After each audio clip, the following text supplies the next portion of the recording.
requirements for 2 LED area lights with poured concrete base and pole with mass arm in the amount of $22,400. Action memorandum number 19-059, authorizing the city manager to negotiate and enter into a sole source contract with Sherman Technologies Technologies LLC for the LLC for the materials, materials, equipment, and equipment, and installation. installation. We're just feedbacking this. Okay, of 2 security cameras at a amusement park in the amount of $22,205.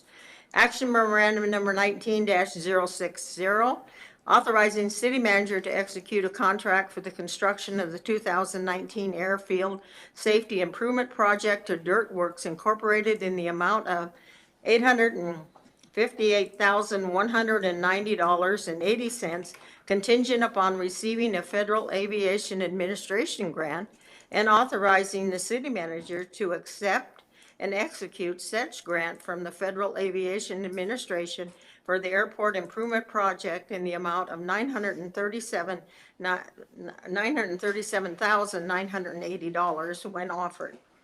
The approval of the minutes of our previous meeting, June 25th, 2019. What is the wishes of the council? Move to approve. Second. Okay, it's been moved and seconded that we approve the agenda as presented to us. Any comments, questions, or amendments? Okay, for all of those that are in favor, please say yes, and the clerk will take roll. And if you're in opposed, say no. Okay, go ahead. Thank you, Madam Mayor. Councilmember David Fuller. Yes. Councilmember Sabrina Combs. Yes. Councilmember Linda Combs. Yes. Councilmember Julie Verbeek. Yes. Deputy Mayor Steve Carrington. Yes. Mayor Edna DeVries. Yes. Motion passes unanimously. Okay, thank you. And our next item on the agenda is communications and appearances request. Presentation from the Palmer Museum of History and Art Executive Director Sam Dings. Come forth, sir, please.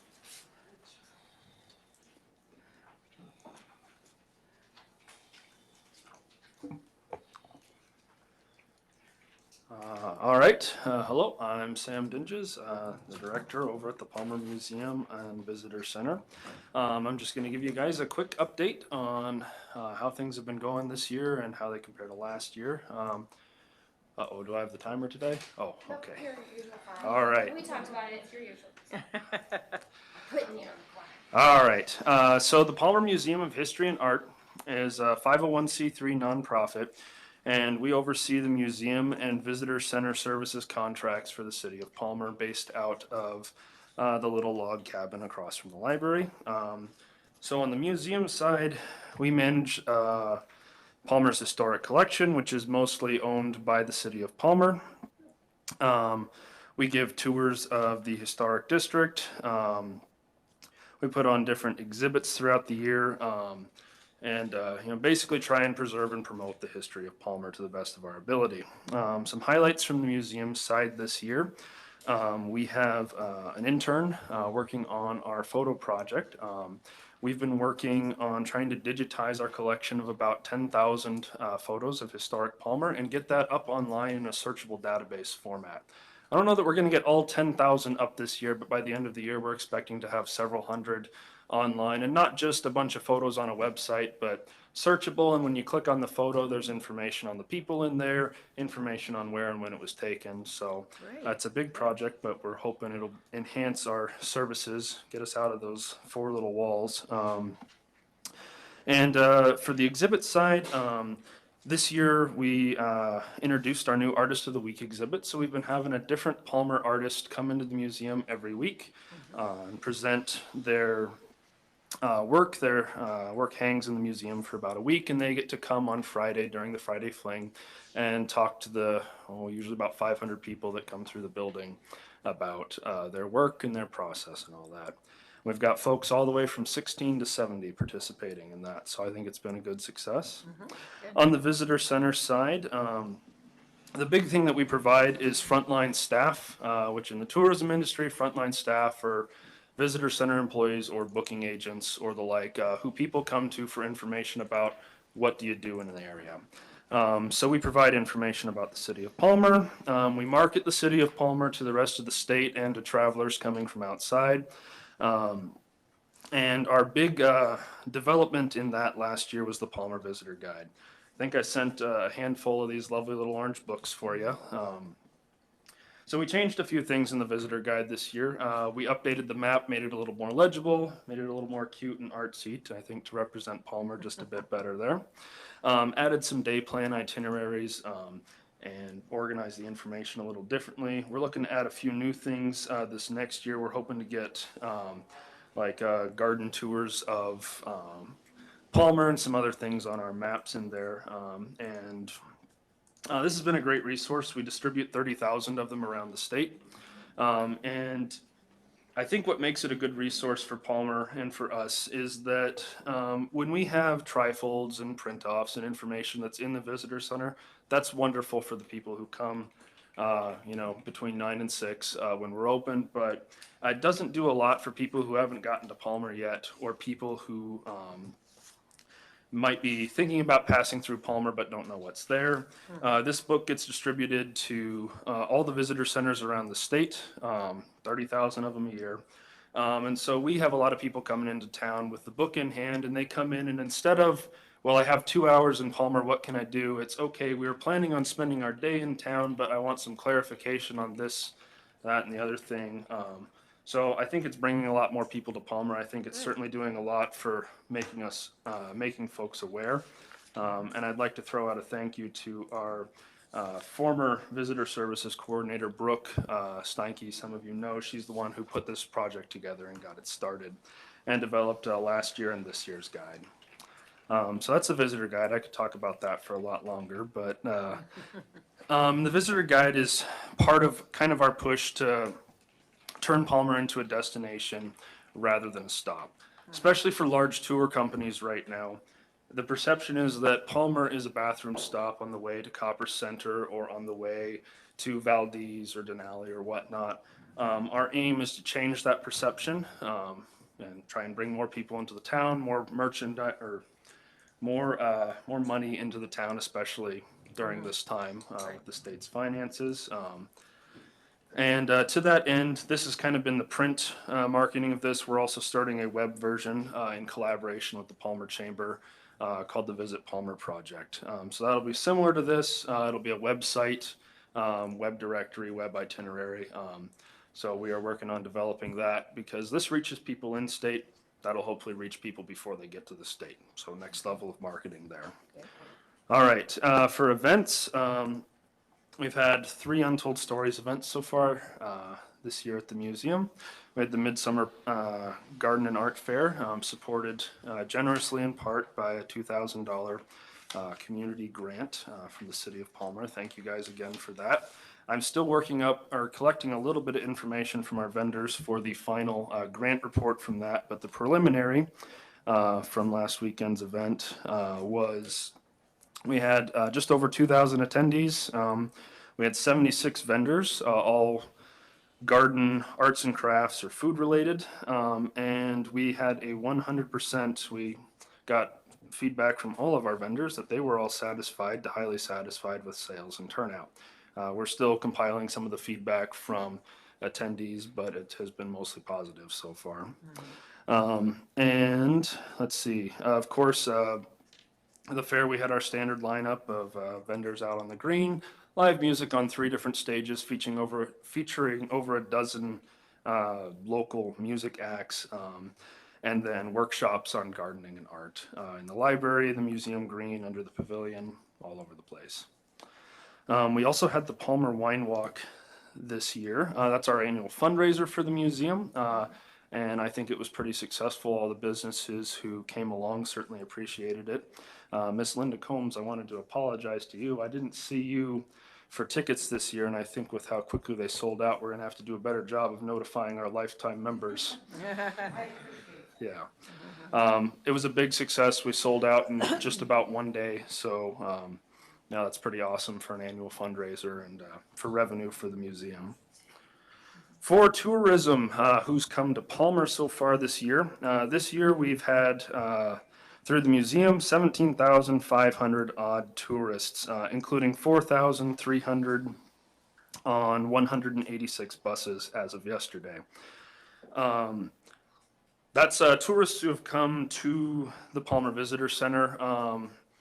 Our collaboration with the Matsu CVB suggests that the total Palmer visitation is something like twice that, so more in the 35,000 range at this point.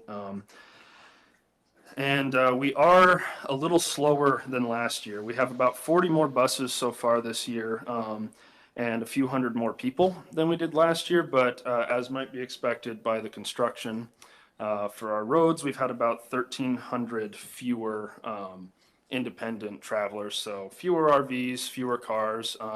We are still set to, at this rate, if we continue as we're going, we'll still beat all of our previous years except for last year for numbers. And I think we would beat this year if, well, it weren't such an adventure to get into town right now. It's sad for all of us. But I'm Yes, excited sir. for when it's done. It's going to Yeah, look right. great. And just for perspective, last year we had about 32,200 visitors to the museum, and that was up about 18% from 2018. All right. A quick summary on our budget. About half of it comes from you guys, and the 116,000 that we get from our museum and visitor center contracts pays for most of our staff expenses. We have 1 full-time, 3 permanent part-time, and 3 summer temporary staff. So that mostly goes to cover them, and it also goes to purchasing exhibit and conservation supplies for the collection. Rest of our funding comes from the gift shop, from tours, from fundraising events like the Wine Walk. And then, oh, and membership, of course. If you want to be a museum member, please check out our website, palmermuseum.org. One piece I'd like to bring to you guys' attention this year, our visitor center contract is set to expire this December with you folks. It was a 5-year contract. There's written in options for 2 one-year extensions, but I'd love to get another 5-year contract with you folks. I think we've done pretty well. We've bumped attendance in Palmer up almost 30% since 2014 when we started in this term of the contract. We've produced the Palmer Visitor Guide, which we've gotten feedback on from Alaska Travel Industry Association and whatnot, that it's not just an industry standard, it exceeds industry standards, which I think is consistent with Palmer, exceeding standards all over the place. We've also been we've signed contracts now with Premier Alaska Tours and are in the process of negotiating contracts with Princess Tours to actually have Palmer and our tours here as a destination stop. So we're a destination, not a bathroom stop. And that's part of the reason why we've seen a few more buses come in this year, is because we're actually getting put on the agenda instead of just drivers deciding, well, do we stop in Palmer or Sutton to use the bathroom? So I think that's progress for us. I think that's progress for putting Palmer on the map as a place that people want to come and see. So I've started conversation with Brad. I'm sure we'll be meeting and he'll be giving me a whole bunch of feedback over the next couple weeks on that contract renewal, but we'll hopefully be bringing that to you guys' attention here pretty soon.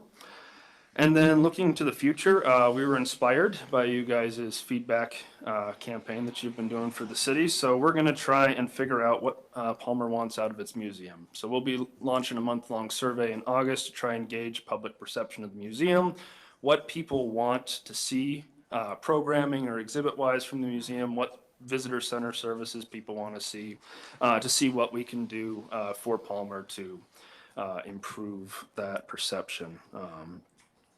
And just while I've got you all here in the room, I'd love to, if there's anything you would like to see the museum or visitor center doing, I'd love to hear it from you right now if you've got a moment.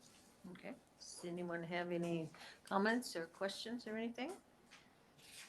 Well, oh, go ahead. I just have a quick comment. It's not about what you should be doing, but Sam didn't mention he was also elected to the Chamber of Commerce Board this last year, and I'm really excited about that partnership of just having representation from 2 groups that do practically the same job for Palmer. So I think that that's a really good partnership. Good. Congratulations. Yes, Councilwoman. I'd Nichols. echo the same thing. I was very pleased when you were elected, Sam, and I think it shows. I think the partnership has shown. I'm in particularly pleased with being a lifetime member of the museum.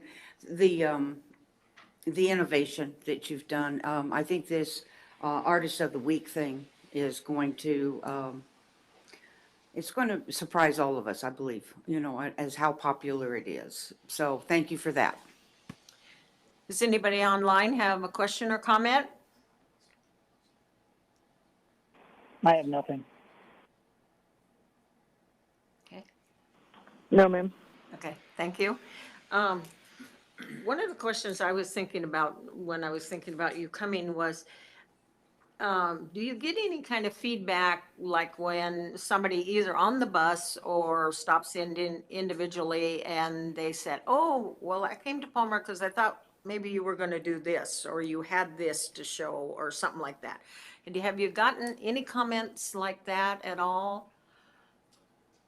If I'm understanding your question correctly, the only time that people seem to come to Palmer and have their expectations beat are when they come in May and want to know where the giant cabbages are. Okay, all right, uh-huh.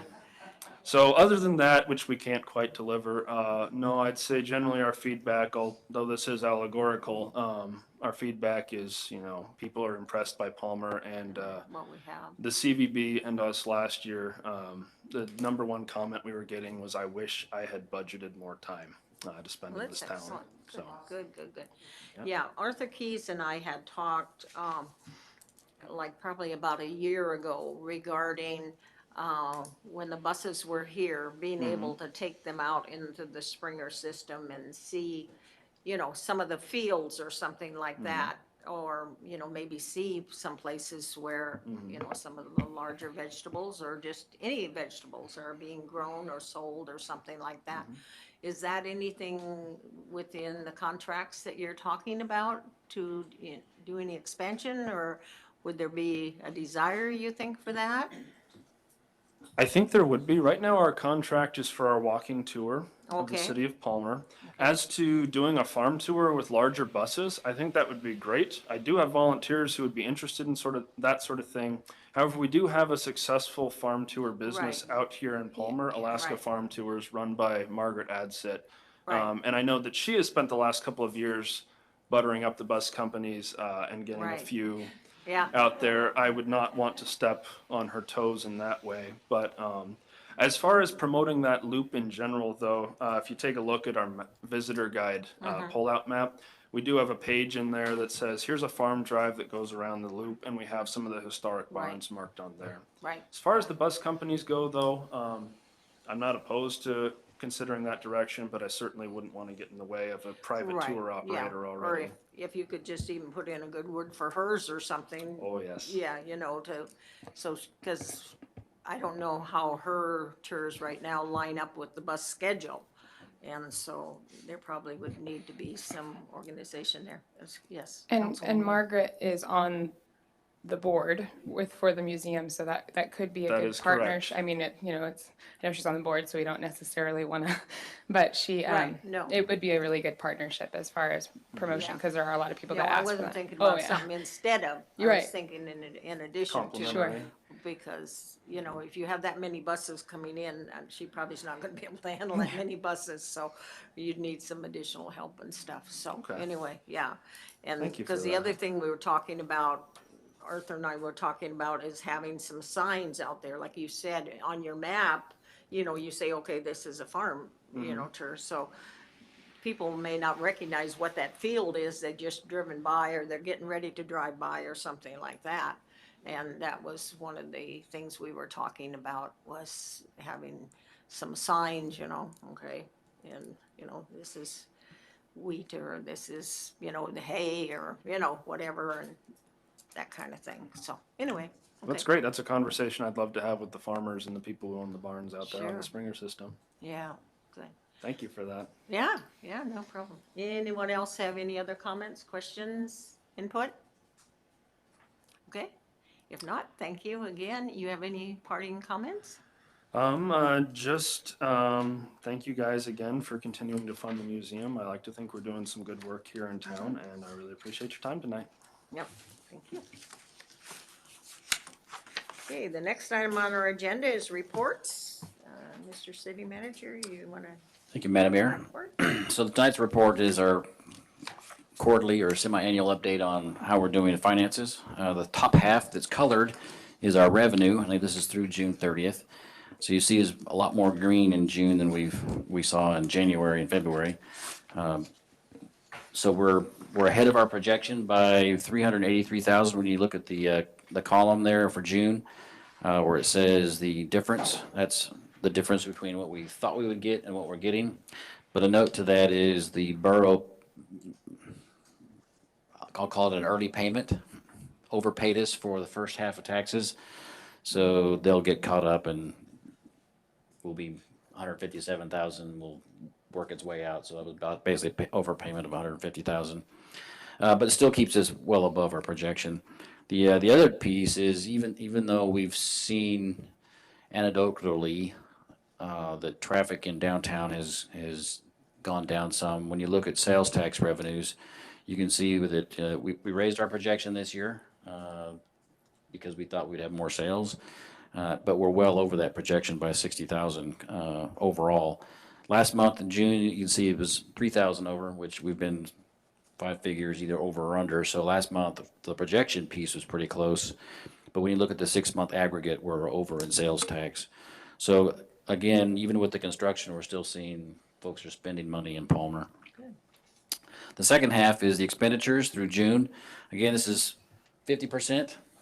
When we do expenditures, it's to spread the peanut butter evenly month to month, whereas our revenue, we track it a lot more closely because it's not driven so much by snow or heat or anything else on how we spend money. So we're projected to be at 50% by the end of June. And if you look at the back page real quick, you'll see that we're at 50.72 overall. There are some lines that are over 50%, and I'll just highlight a couple of those. So the first one is the tourist center. That's because of contracts. We pay forward on contracts, so that will be just fine. Non-departmental, those are transfers to capital and to the airport. So those numbers are typically high and even out to 100% by the end of the year. The jail, we did some work on the jail, so we're about $7,000 over, but that was kind of expected when we came into this year because of some of the work underneath that we were trying to fix. It just experienced more and more as we went along, but we're done there. It's all complete. And I'm not requesting a budget amendment because of that at this point in time, because we can absorb that potentially with other lines within the police department. So this is something we're watching. Overall, the police department is still below 50%. Nothing really significant on the back page. Roads are a little bit over 50%, but again, that's from, seasonally. The rest of the summer, we don't typically spend a lot of money because it's not high intensity work like snow plowing is. And then overall, again, when you see the total, we're at 50.72, so slightly over 50%. But when you figure in all those things I just talked about that were over, that are typically, done up front, we're well on our way to being on budget or under budget again this year. You can see the radio schedule for the next month. One note that's not on here, so the wastewater treatment plant, the construction was substantially complete. We're in the performance test period for the MMBR. The MMBR is performing as advertised. The ammonia levels when it leaves the big concrete basin is almost zero. However, in the overall project this summer, we've seen that pond 2, it comes in at 0 and then it's growing. So we think we've identified the problem through our testing. We'll need to get rid of some more sludge that's built up there, and then we'll see how the whole system works. The one piece that was that was going to be a problem, which was the suspended solids TSS, that has not proven to be a problem. Even with this issue, we're still within compliance of our consent decree, which is our main concern. We're reporting as we're supposed to. We're still in the testing period, but it's just with our permit, because it's spawning time, the number that our ammonia has to be at is 0.3, I believe, or 0.1. We're at 6, and then we were up at 16. So it's significantly over. But again, we think we've found the problem. We reported to EPA, working with DEC on those folks to let them know, we're still on this. We're still performance testing. But that has kind of cropped up as a potential issue. And we're working through it, and we think that we have a fix, but it'll take us a month to get that done. So again, we're in compliance with our consent decree, so no issues there. Everybody's been well informed, and it's just something we're continuing to work through as our project continues through the test phase. Pending any questions, that's all I have tonight. Thank you. Any questions, comments to the city manager regarding his report or any other item? Madam Mayor, Yes, Councilwoman Burbrick? as Fuller. I was wondering on the sales tax, how much is attributed to online collection? Is that impacted? Is that, how do you say it, inflating our numbers?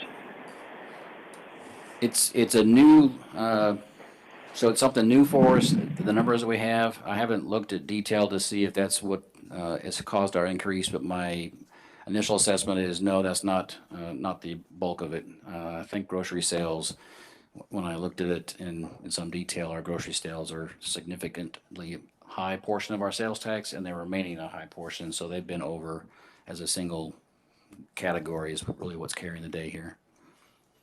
But Thank you. online sales is contributing, and we hadn't count on that one, but it's not the point where it's almost $100,000. Thank you. Any other questions or comments? Okay. Madam Clerk, your report? Thank you, Madam Mayor. I don't have a report tonight. Okay. For my report, you have my written report, and as you know, we are gearing up for the Palmer Pride Picnic on Friday night, and then for the game afterwards. I think we have most of the awards selected. We still could, if someone comes up with, and we could use another Citizen of the Year award. We've gotten some nominees, but they've all been people that have been recently awarded. And I guess we could, I mean, if they're still contributing, maybe we could, do them for the second or third year. But anyway, if there's somebody new regarding that. And Councilwoman Linda Combs, do you have anything you want to add to that? Just that it's, as always, it pulls together. It kind of just falls together. And that's because of exactly why we're going to be celebrating. Palmer's community is terrific. Several people have stepped up, and we've got some new people that are getting involved, which is always exciting. So, the mayor has asked that we start the awards at 4:15. So coming a little bit earlier maybe than what you had thought would be a good idea. We have extra awards this year, including introducing to the community the individuals who have been selected to be part of the delegation to Seroma 2020. And that's really important. That trip, you're going to hear a lot about it for the next year, actually, and that's the way it should be. So, then, of course, we're going to catch up with our Golden Heart Lifetime Achievement Awards because the folks that they were supposed to go to in February weren't in Palmer in February. So we're going to snag them here in between hot dogs at our picnic and then going on off to the baseball game. So I think it's all pretty much, the usual thing, but and so I'm expecting about the usual crowd and the get together. So I really appreciate the help that's come from the council. And I'm expecting Councilman Fuller and Councilman Carrington, you'll be seeing them at the barbecue grill roasting up your hot dogs. So thank you very much. Okay. Any questions or comments? Yes. Just a quick comment. Tonight's Miners game was canceled because of the rain, so they are going to make Friday's game a doubleheader. Our game will still be second, so starting around 6 o'clock. But if you show up and there's a ton of people there, that's why. The first game is starting at 4 o'clock now, but our game will still be the second one. Okay, all right. Will the people that have the free tickets from the city be able to get in at the 4 o'clock or? Yes. Okay. Yes. So But that, then they'd miss the picnic, so I'm Yeah. going to say no. No, they can't.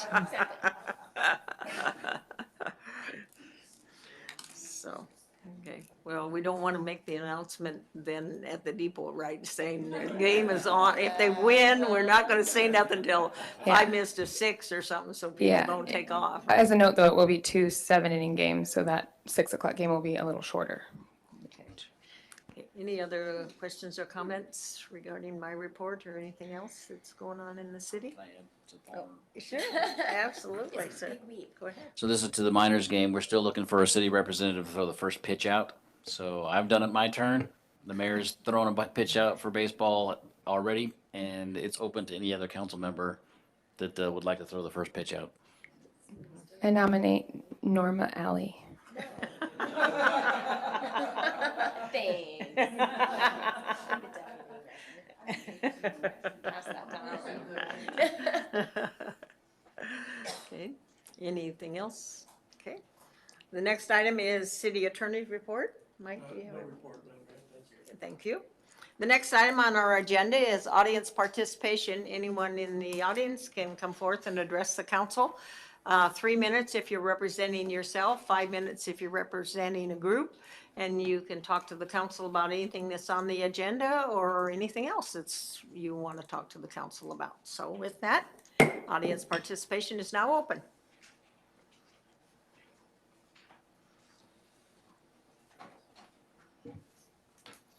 I don't see a sign-in sheet, so It's over there now. I'll catch that. Thank you. Good afternoon, Madam Mayor, members of the council and staff. My name is Stu Graham. I'm the first vice president of the Alaska Municipal League. And I wanted to make sure that proper invitation was extended to you for our summer meeting, which will be the third week of August, I think the 13th, 14th, and 15th in Soldotna. Sabrina Combs, Councilperson Sabrina Combs is on the board, doing a great job of representing District 4. And this year obviously has been a turbulent legislative year. Might be a nice way to put that. So this is certainly a good way to come together and kind of recap what's actually going down there, as opposed to the sound bites that, that we hear from different folks down there. So I just wanted to make sure that you received a proper invitation and welcome. There will be, of course, the Alaska Conference of Mayors meetings down there, and then there'll be a managers meeting down there as well. So I look forward to seeing you in Soldotna the 13th through the 15th. Thank you very much. Thank you, sir. Anyone else that would like to address the council?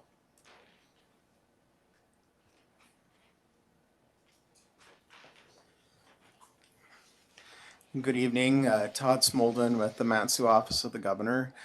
First, I wanted to let Council Member Combs know that I did color my picture for Palmer Pride and hung it in the office window like I promised. So it's not nearly as pretty as yours is, but I did my best. The governor would like to thank everyone in the Mat-Su Valley, but also, Palmer, even though the legislative session was in Wasilla for a couple of weeks, there were people from Palmer who participated either as a part of a business sponsoring lunch or constituents who came to the session. So thank you for trying to make that a success. Realizing that the only way to get the legislature together, the governor did change the call and moved it back to Juneau. I can't say that that's been a success so far because the legislature still doesn't seem to be really coming together and still maintain the same differences that they did pretty much when they were in Wasilla, only now they're together and have those differences. But there has been a little bit of movement in that the Senate passed the capital budget, which included some of those funds that were swept out of those kind of special designated funds, even though we don't have special designated funds. But those that were swept went back into the budget that the Senate passed, but the House has not been successful in passing that. Yesterday, the House did pass an operating budget, but they included nearly everything that the governor vetoed in the first budget. And so some are kind of questioning why they would do that, knowing that the governor will probably just veto all those things again, and we won't really get any further along in the process. So there are lots of conversations taking place. The governor's met with the president of the university multiple times. met with members of the legislature multiple times. And he is trying to work out a deal and some compromise. The issue really does seem to be how the members of the legislature are interacting with each other right now. So hopefully they will be able to work that out and we'll be able to move forward. I don't know if anyone has any questions, but I'm happy to answer them. Questions? Guess not. Thanks, Tom. Thank you. Anyone else like to address the council? Anyone else like to address the council? Okay, seeing no one, I will close audience participation. The next item on our agenda is public hearing on ordinance number 19-013, amending Palmer Municipal Code, Chapter 17.44, A-C Airport Commercial District. Does the council want a staff report or anything before I open the public hearing? Yes, Madam Mayor, please. Okay, sir? Thank you, Madam Mayor. What's driving this is the property that's across Cope Industrial from the airport side. So it's really more suitable for non-aeronautical use. We've been working with the FAA compliance folks to make sure that we don't step on ourselves when we do that. But what we found was our zoning didn't allow it. So this actually designates aeronautical use and non-aeronautical use, and then it also cleans up some of the language on setbacks to make sure that we have appropriate setbacks that are similar to our commercial districts. And then also we've added a line about things not being tied down, they need to be tied down. And then the other piece is on residential use. It's always been you can't have residential use on the airfield, and that really has prevented us from having medevac. Well, we still can't have that on the aeronautical side, but on the non-aeronautical side, this allows for that. So it opens up the property that we have to more commercial use, whether it's for airport or not. Being across the street from the airport, you would think that somebody would open a business that's somewhat related to the airport. But if not, it's still commercial, airport commercial that we can now advertise as something that you don't have to have an airplane on your property to be able to use this property. So that's what's generated this. The AAC, Airport Advisory Commission provided their input, P&Z listened and then made some minor adjustments in formatting, and then this is what you have before us today. Okay. So with that, I will open the public hearing, and anyone in the audience is welcome to come and testify to the city council. Your testimony at this time is restricted to ordinance number 19-013. With that, the public hearing is open.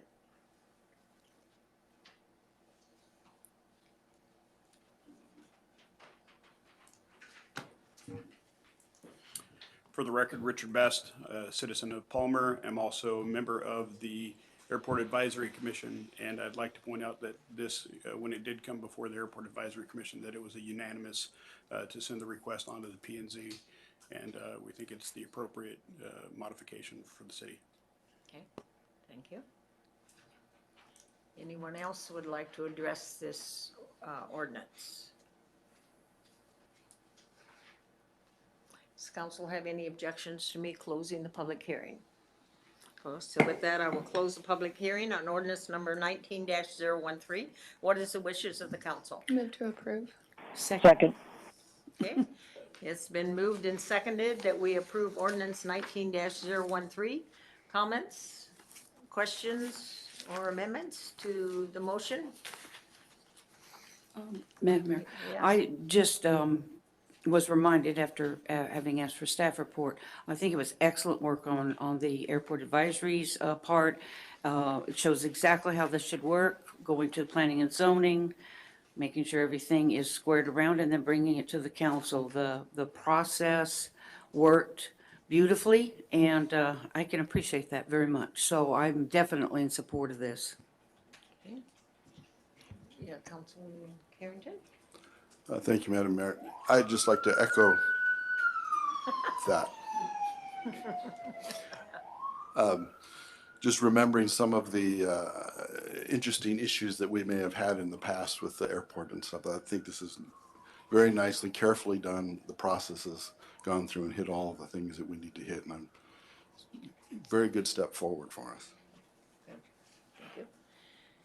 Any other council comments?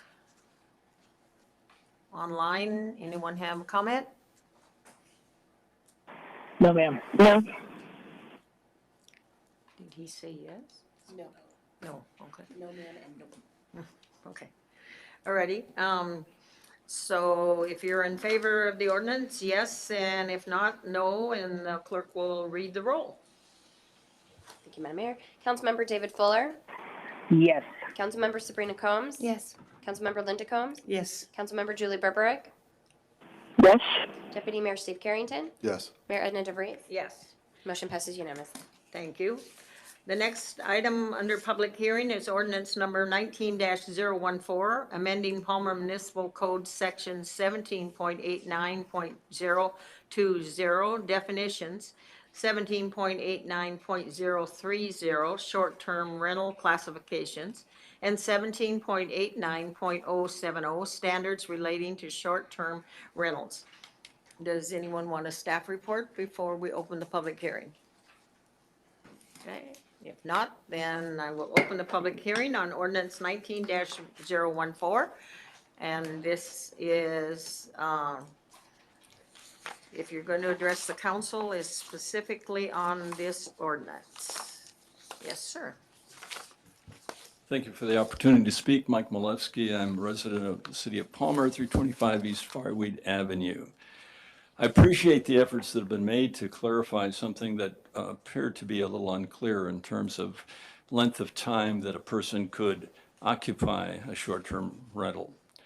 The last time this came up, I asked a question, and then Councilmember Pete LaFrance answered, and it was specifically to the question of whether if you have someone who is occupying a short-term rental for 30 days and goes away for a day, can they come back and do another 30 days? As I read the revision, I'm not sure that is addressed. The implication seems to be yes, that you could have repetitive rentings for 12 months, essentially, as long as you leave some period of time in between one and the other for the same individual or group. That that's an important clarification, I think, that needs to be made, because as I read it right now, it seems to say that, but I'm not clear as I look at it. Thank you. Thank you. Anyone else in the audience like to address the council on this ordinance? Does the council have any objections to me closing the public hearing? With that, the public hearing on ordinance 19-014 has been closed.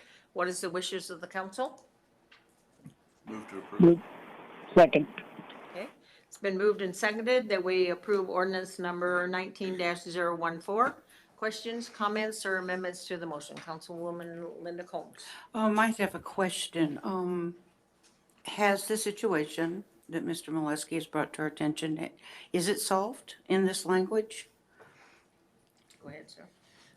The situation he described, it could happen, yes. And to address that specifically would require some very complicated language and then some very complicated tracking, which we don't do, nor do we have at this point, haven't been given the direction to pursue something that complicated. It can happen in hotels, and it can happen in a short-term rental. So it was clarified that 30 days is a short term. If you take a break and in fact come back, you could do that. So firefighters with forestry, this would allow them to, spend 30 days, go Fairbanks, come back, and then rent the same short-term rental. So there's that case could come up, and we did not address. We tried to the first time, which made it complicated, and then as the discussion at P&Z and staff, how would you even put a mechanism to track that? Is more complicated than we have the ability or resources at this point in time. Now, the council can direct something like that, but that's the case that was described by Mr. Molesky is, in fact, that could happen. If I might follow Sure, that up then. follow up. So when you have looked at this and Mr. Hansen's looked at this, you have not felt that that was going to present any particular difficulty. I mean, it's a possible situation. I like the language myself, but I just want to be clear that, what the thought process was. Are we just going to leave it and see if the situation comes up multiple times? Which would be fine. Yeah, yes, if that does become a problem, again, much like hotels, we don't regulate who stays in a hotel for more than 30 days either. So it's getting into that, comparing short-term rentals and different places. That's why we didn't pursue it any farther, other than clarifying the piece that we've clarified. When you see the struck out portion, which was confusing, that portion is gone. We've made type 1, type 2 in our definition all the same, so at least it reads one way. Thank you for your information and sharing the clarifications. I hope that it's just fine with everybody. Any further questions, comments, or amendments by the council members? Anybody online have any input? No, ma'am. No, ma'am. Okay. So all of those in favor of ordinance number 19-014, please say yes. And if you're opposed, please say no when the clerk calls your name. Councilmember David Fuller, Yes. Councilmember Sabrina Combs, Yes. Councilmember Linda Combs, Yes, Councilmember Julie Berberag, Yes. Deputy Mayor Steve Carrington, Yes. Mayor Edna DeVries. Yes. Motion passes unanimously. Thank you. The next item on our agenda is new business regarding the committee on the whole. And during the time for the committee on the whole, we will review the city member applications. Let's see, have you already passed out the Yes. code? The codes, I think, is already on your desk. And there's some on the back wall. And for there's public. some on the back wall. It gives us the instructions of how we proceed. So is there a motion to go into committee on the whole? so moved. Okay, Second. okay. It's been seconded, or moved and seconded that we go into a committee on the whole. Discussion, amendments, questions? Councilwoman Sabrina Combs. If we result in a not majority vote, what is the procedure? What would happen if we were in like a 3-3 tie? We would, Stick to the motion on the floor, which is entering into committee of the whole. can we address that after we decide if we're going to go into a committee of the whole, please? Sorry, I thought that's what we were discussing. Sorry. No problem. Okay. Okay. Any other comments, questions? Okay.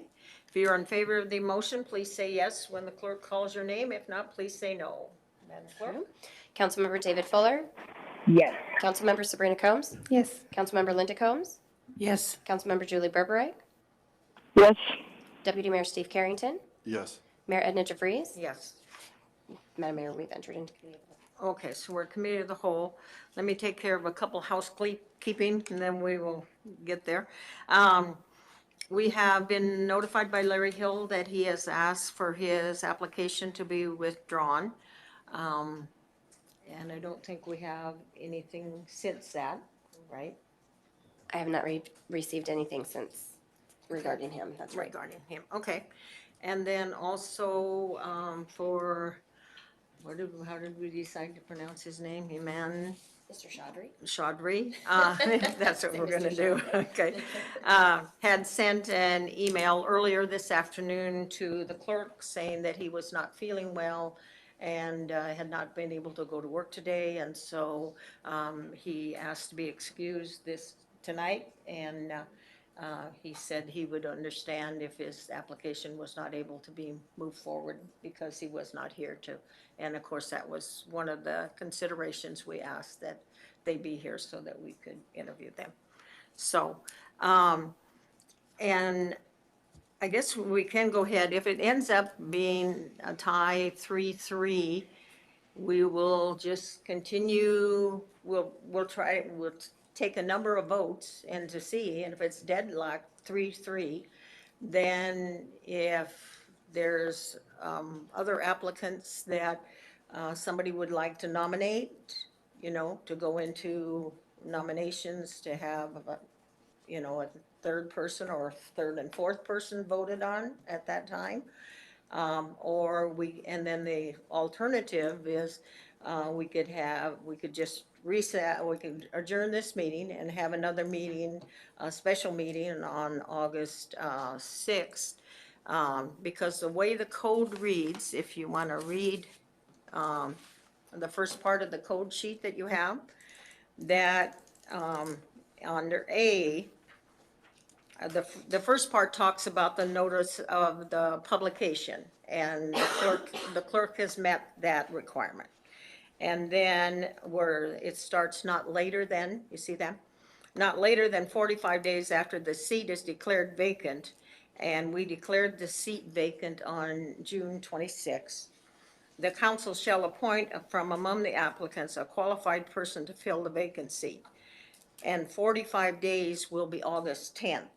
So that's our deadline when we have to take and make a decision. So we can make a decision tonight. We could move forward and call a special meeting on August 6th or, you know, some other date before August 10th. And, but we have to fill the position. We do not have, according to code, we do not have the option of leaving it vacant. So, does that answer that? Okay. Mike or anybody, you have any, Mike, you want Yeah, Madam, to do that correctly, or you have Yep. some amendments to that? no, Madam Mayor, Okay. that was exactly accurate, and my advice to the council is follow the code, and an appointment is necessary under the code within the time period. It's basically your job to do that. So that's my comment. Okay, so we know what we have before us, okay. Is there any objections from the council regarding interviewing all of the applicants that are still remaining? Okay, we're ready. We are going to ask we're going to ask the same questions, and I think on your desk you do have a list of the questions. We're going to ask the same questions to each applicant. If somebody wants to ask an applicant a different question, we will have to ask that question of all of the applicants, because you have to treat everybody fairly regarding this, okay? And we will excuse all the applicants, and then we will call them in alphabetical, like they're listed on a sheet of paper. And then, so the applicants will not hear the other applicants' answers to the questions. Does everybody understand that? And everybody okay with that? Okay. And so you have somebody to Madam Mayor, take, I'm sorry, go ahead. just out of curiosity, why are we changing that from the last time we did it? The last time we did it, both applicants were in the room when the questions were asked. I'm just curious. Yeah, I think we just felt that this is, you know, more important to try to do it this way. It's more fair for the applicants, for the person that's called second and third to hear the questions and be able to prepare versus when the first person is. Okay. Okay. Just to note, we didn't do that last time. Right, we did. Okay. Right. Any other questions or comments?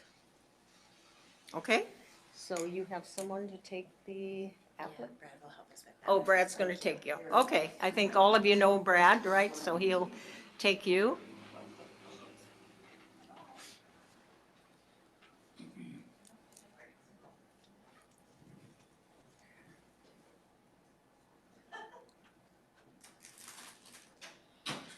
Okay, is there any other discussion you want to make before we call in the candidates and I start asking the question? Yes, Councilwoman Linda Combs. I just want to make sure of this. Will you be asking the questions then, Yes. Madam Mayor? Okay.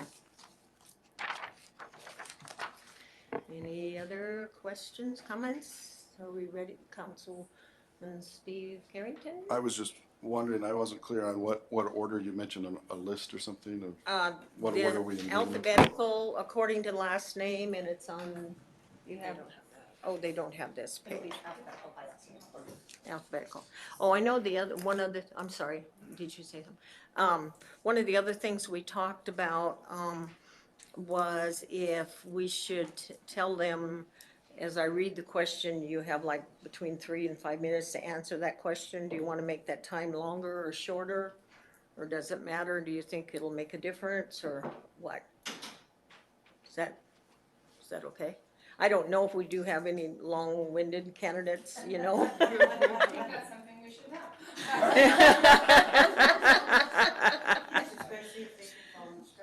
Yeah, yeah, so, okay. I think that's all. Anybody else have any other questions or comments? Okay. Alrighty, so Brad, I guess we're ready for Mr. Best then. Thank you.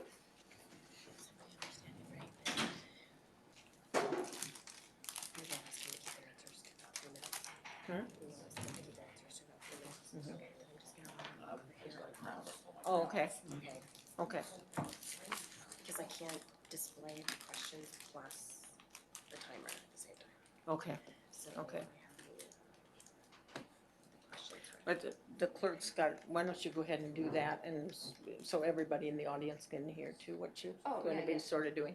So Okay. what I was mentioning to the mayor is that the timer will be over on this side, so that, and it'll be in the upward, just so that we are aware of where we're at on time for question. And then I have, Go ahead. sit on down, the sir. screen here will be listed each of the questions so that the applicants they're able to see it. I mean, they have it in front of them as well. That was handed out to them tonight, but it'll be displayed on the screen as well, so.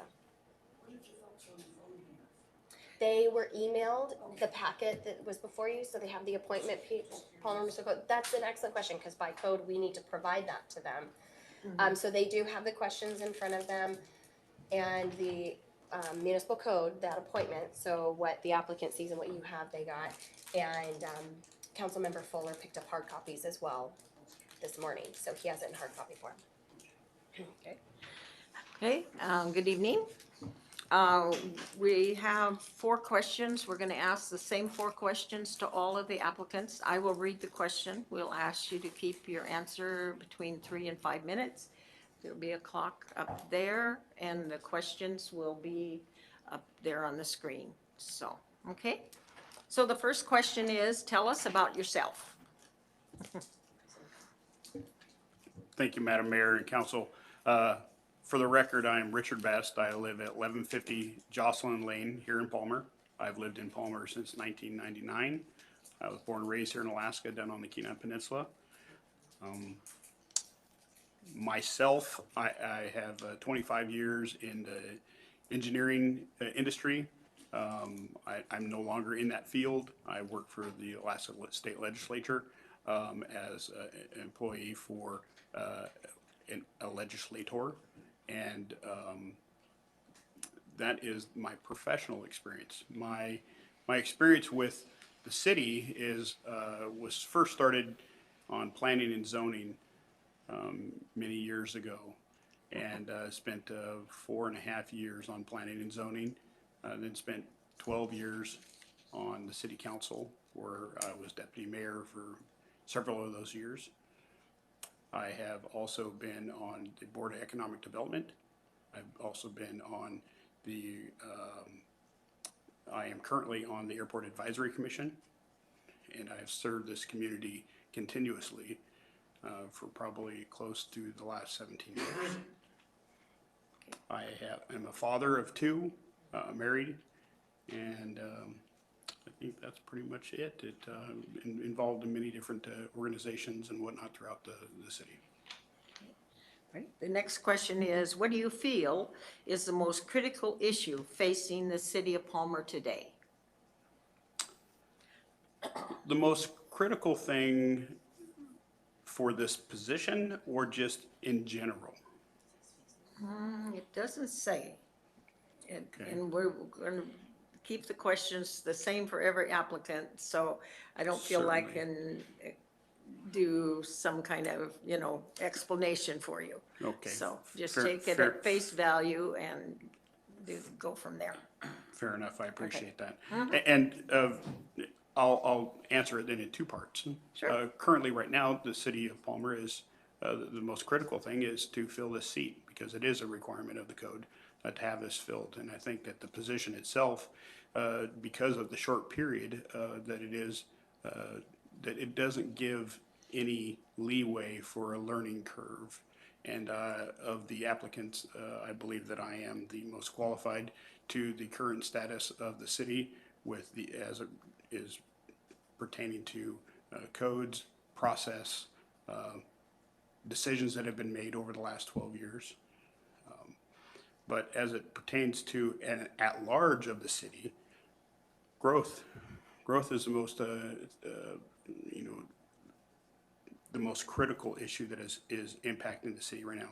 Managing the growth, making sure that the public is engaged in the process of discussions throughout the city as it would impact the citizens and the businesses. Okay. The next question is, what do you think is the most positive attribute of the city? The city entity or the city at large? You know I'm not going to answer that. So. Well, again, I will answer that in two parts. Okay, go ahead. If you want to talk about what is the greatest attribute of the city as in our community, I think it's the community members themselves. I think we've got a great community around here. There's so much involvement in different aspects throughout our community. You know, I'm also involved in Neighborhood Watch in our local area. People are engaged in what is going on in and around them. If you want to talk about the entity city, I think the employees.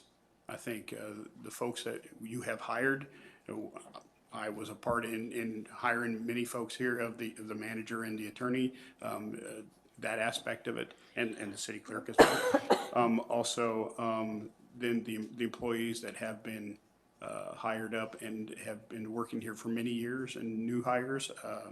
I think that the culture of the employees is very critical and important, and it really reflects, I think, the values that we have in the city. Okay. Share your assessment of any recent decision of the city council.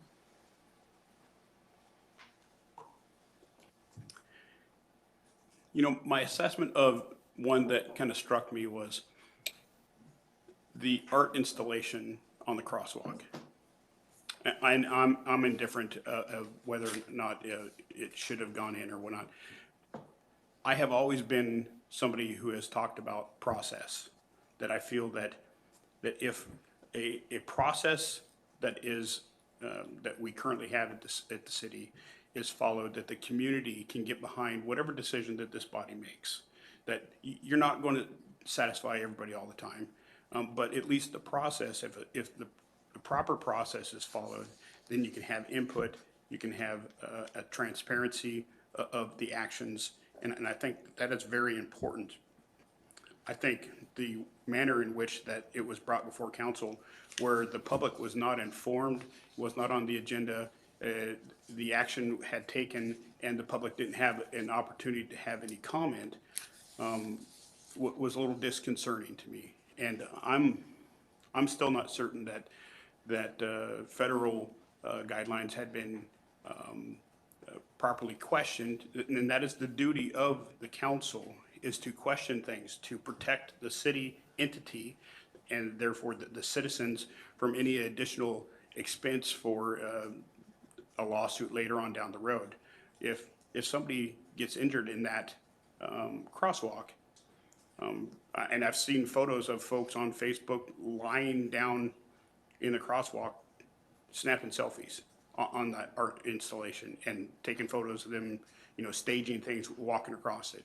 And I'm not saying that those things, that we need to watch out for that, but it's troubling that the process was not open, it wasn't transparent, it wasn't noticed, and then the questions that were asked, I'm concerned that there is a liability later on that might come back, so it's just something that I noticed.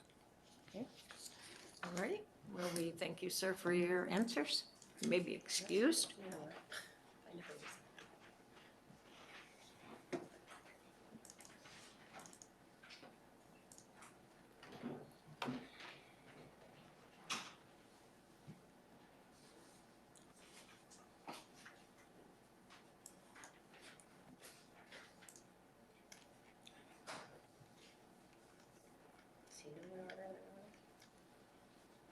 person.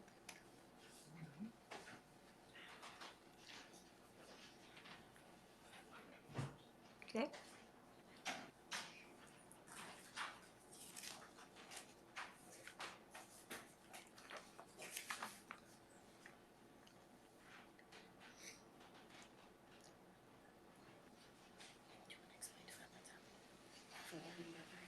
Oh, for those online, where the next applicant is searching and looks like he's coming now with some items in his hand that he needed or wanted when he was going to be interviewed. So that's what, we're still all here. Okay. Good evening.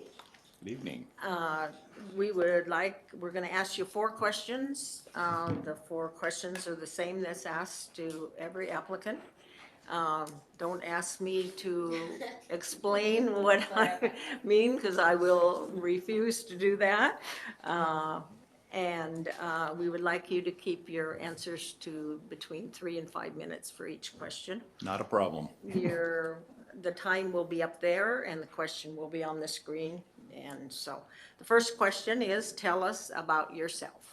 I was gonna start this one off by saying, you know, I have a scar on my left leg from, you know, a skiing accident and stuff, but I didn't think that's what you wanted to hear. So in brief, I moved to Alaska in 1958, and then after high school, I went to a military academy and joined the Coast Guard, and I had the pleasure of being stationed in Alaska 4 separate times.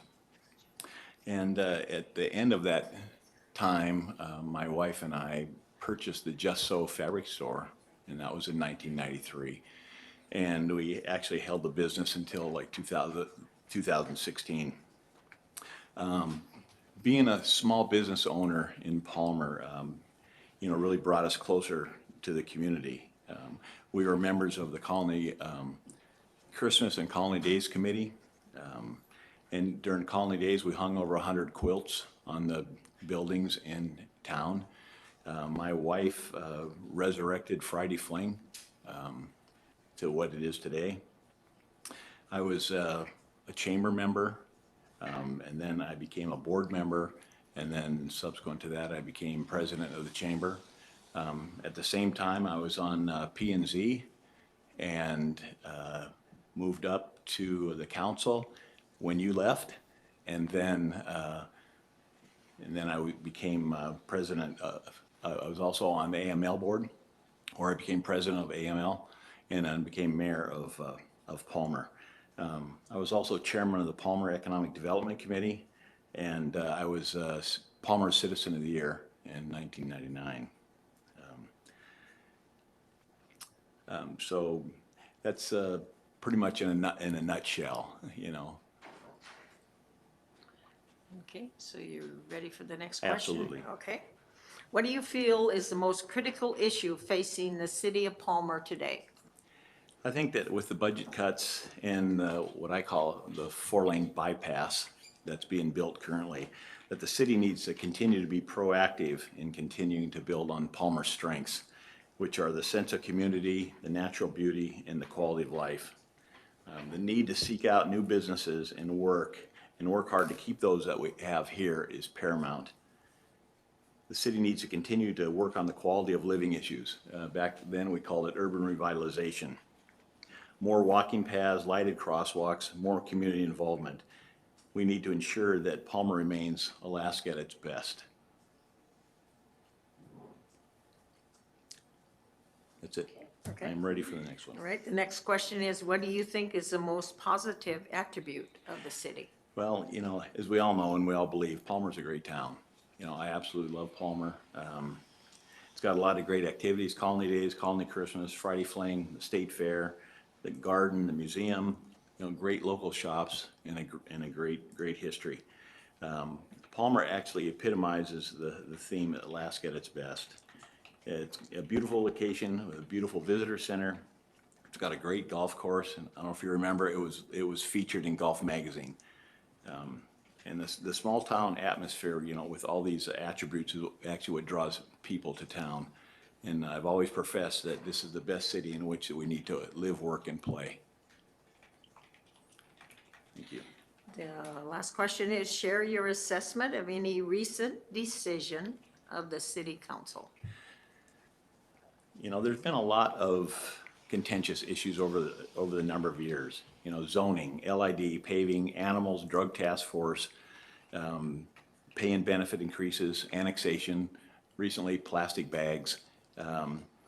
But more importantly, I want to discuss not a decision, but it's an indecision by the council to not pass a resolution on the governor's cuts to the state budget.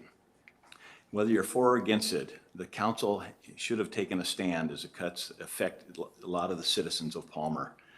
Monies potentially may be cut from the Pioneer Home, the senior center, schools, libraries, childcare, Head Start, to name a few. And it's also going to affect the borough, and the borough monies are going to trickle down to the city, and the city is going to have continual more problems. As a nonpartisan council, I believe it's a duty and responsibility of the council to make decisions for which are the best interests of all the citizens of the city of Palmer. I feel that you shirk your duty by not addressing this issue head on. That being said, I know that you continue to do your best for the city, and with the new council, you're not afraid to continue to move in a forward motion. Okay. So, I do have a continuing statement, if you don't mind, or. Yeah, you still have another minute and a half. Yeah, I'm sure that some of you probably question potentially my abilities considering the time that I've been away from office. But I can assure you that my views, feelings, enthusiasm, and thoughts have not changed. I'm still immersed in Palmer, and I've followed you throughout the years. I know my background provides a stabilizing influence on the council. More importantly, my dedication, passion, commitment, and desire to do the best for all of the citizens in Palmer still remain. I have the time and energy to commit to doing the best job possible. Thank you. Thank you.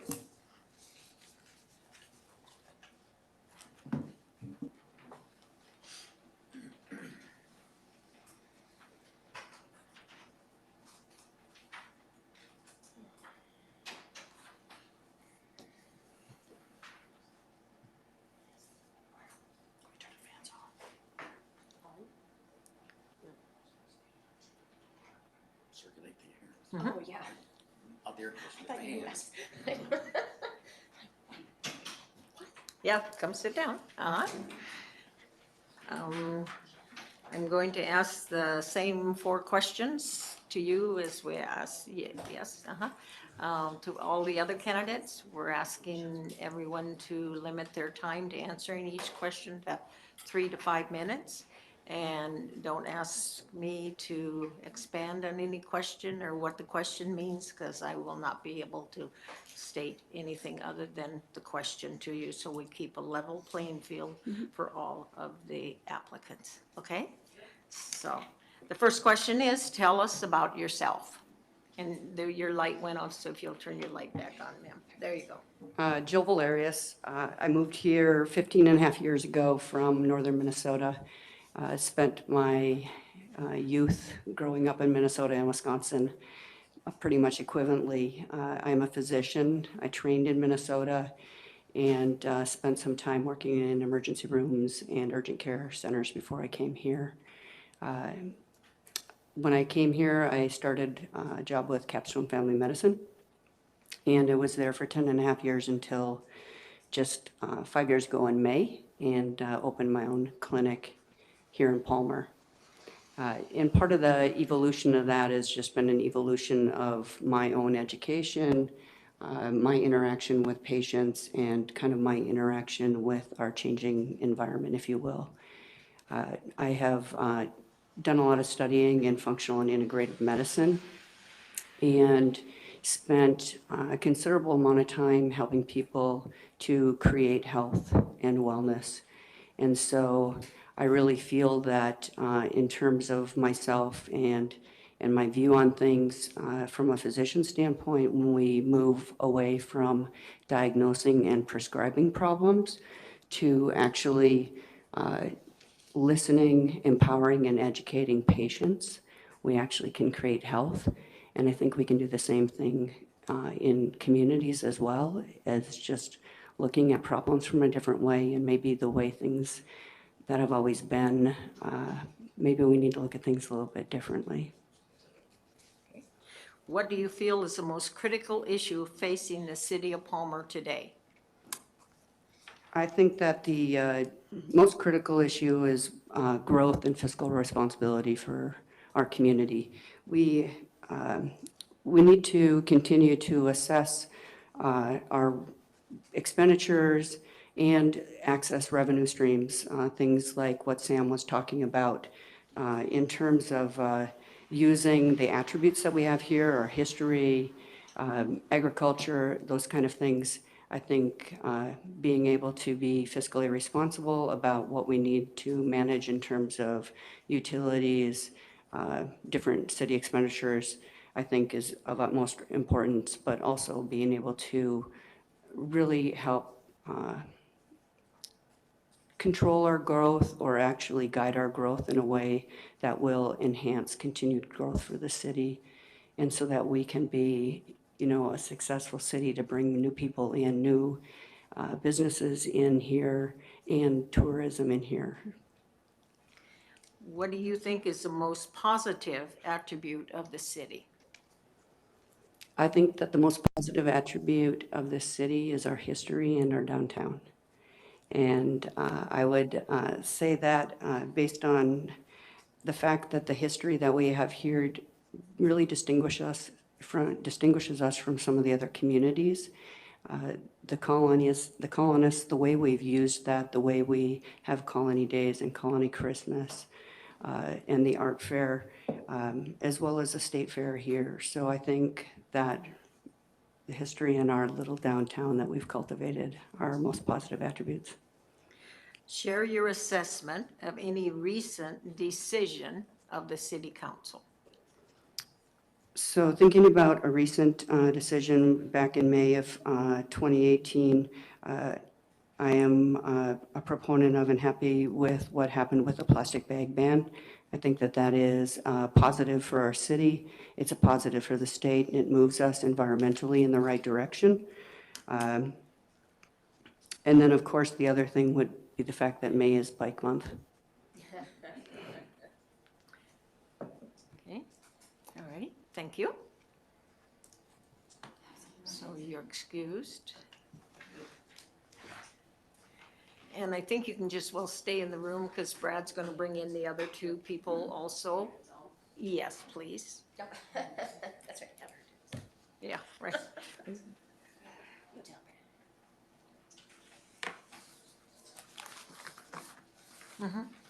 Yeah, Brad, if everybody can come back in, please, thank you.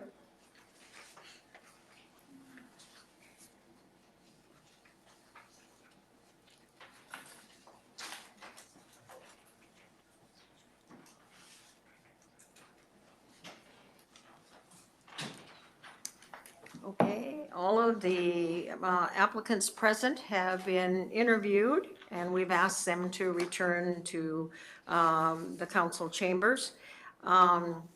We are still in a committee on the whole. Are we ready to come out of the committee on the whole? I move that we come out of committee of the whole. Second. Okay, the motion has been made to come out of the committee on the whole. Any amendments, questions, comments?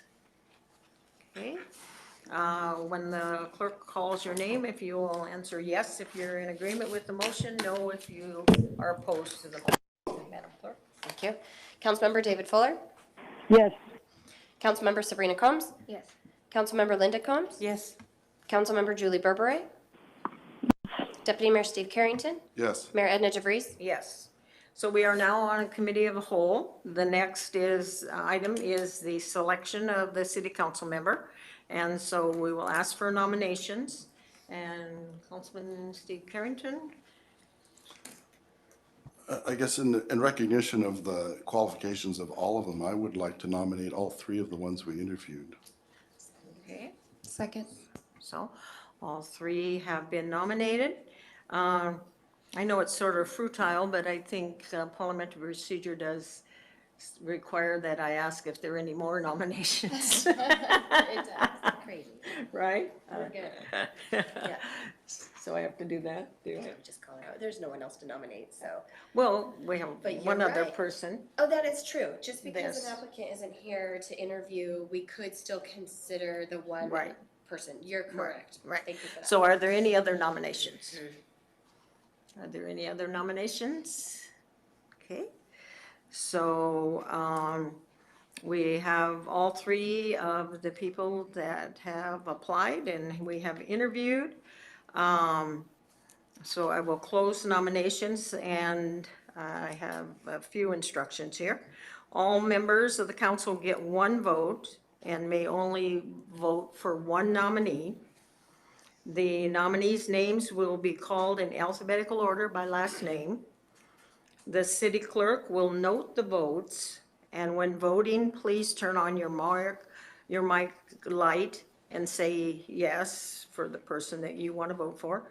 And keep your light on until the city clerk has taken down all the votes, so we know that, and we realize that online, we're not going to be able to do that. And then after that, then we will announce the results of the vote. So, Madam Clerk, are you ready to read the names? Yes, yes I am. Does everybody understand? Do, for the sake that we have those online, the verbal will be read as to who was voting for, if that makes sense. Okay. Because we need to make sure that those who are on teleconference are aware of who's voting what, point of roll call. Okay, so when you announce the name, and, well, I guess what I thought is that you were gonna announce the name and then you were gonna do a roll call of everybody. Yep, that's. And then you I could would do that. announce the next name and do a roll call of everybody. So if they're silent, then that means that they are not in support of that Right. member's name. Right. I think Yeah. that's, Is yes. everybody okay? So Okay, what will, so she- Okay, go sorry. ahead. So what's going to occur is I will say a nominee's name, and I will do it in order, in alphabetical order by last name. So I will call Richard Best first, then I'm going to call Jim Cooper, then I'm going to call Jill Valerius. You will get one vote for one of those. So when I call Richard Best, I will go through everyone's name. If you do not want to vote for that person, remain silent. If you want to vote for that person, say yes. I'm not looking for no votes. I'm just looking for the yes of support for the nomination process. And I'm going to call it like a roll. So that way we honor that roll call for teleconferencing. So again, in nomination, we're looking for the positive of the yes vote. So if you do not, just remain silent because it's, the no vote not representing that it's not in support. Does that make sense? Does that make sense, council members on teleconference? I understand the answer will only be yes. Okay. You said you do understand. Yes, ma'am. Thank you. Councilmember Berberag? Yes, I understand as well. Thank you. Thank you. You're good to go, Carrington. Councilmember Carrington, you're okay. Okay, whew, we got through that one. Okay. Are we all ready? right. Okay. So you So- go ahead and call the roll then. Okay, this is for for applicant Richard Best. And so, Councilmember David Fuller. Councilmember David Fuller. Councilmember Sabrina Combs. Councilmember Linda Combs. Yes. I'm just noting down, so this is going to take me a second here. Councilmember Julie Berberek. Councilmember Julie Berberek. Deputy Mayor Steve Carrington. Yes. And Mayor Edna DeVries. Yes.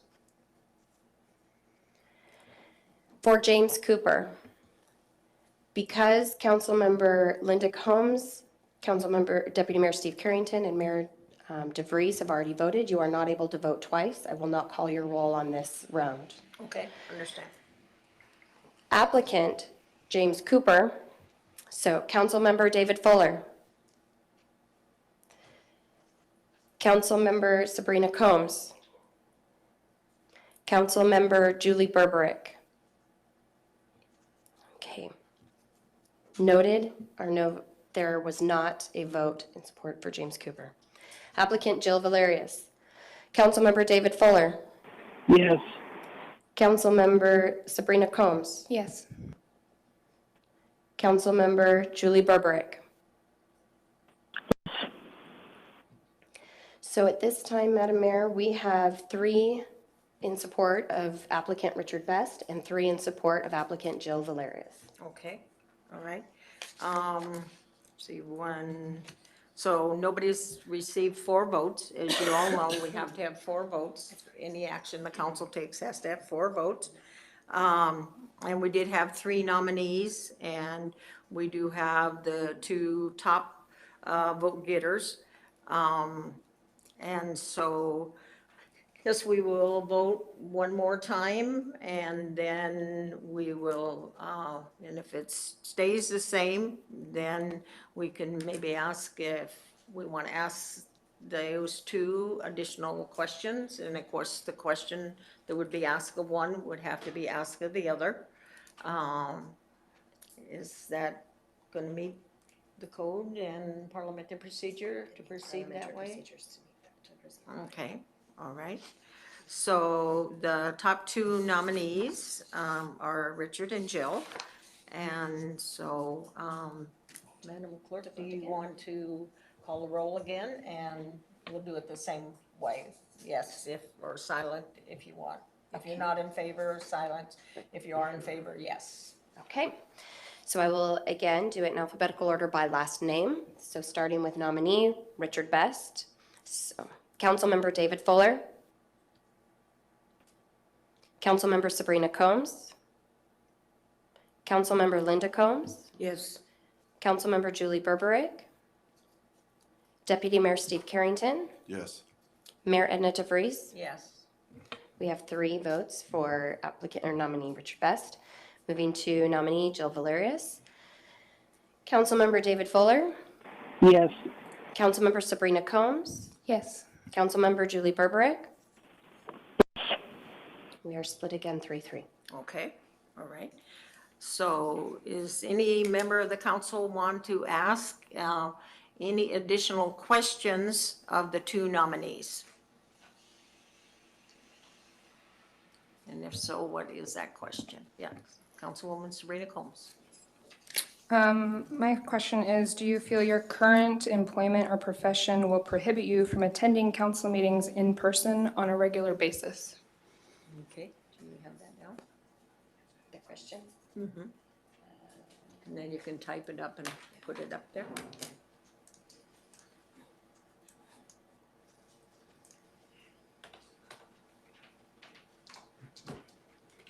Do you believe your current employment would prohibit you?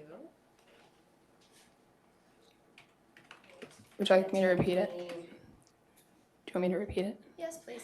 Do you feel your current employment or profession will prohibit you from attending council meetings in person on a regular basis?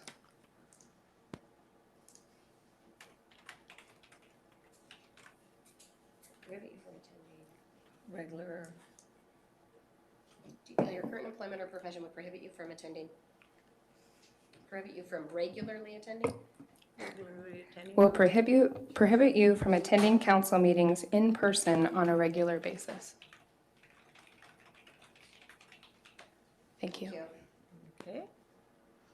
So I think we'll go ahead and ask that question, and then if anybody else has questions, then we can do them one at a time. Yes? If I could ask the attorney a quick question? Is that a properly stated question when we have provisions for individuals attending meetings telephonically, even on a regular basis? Madam Mayor, Go ahead.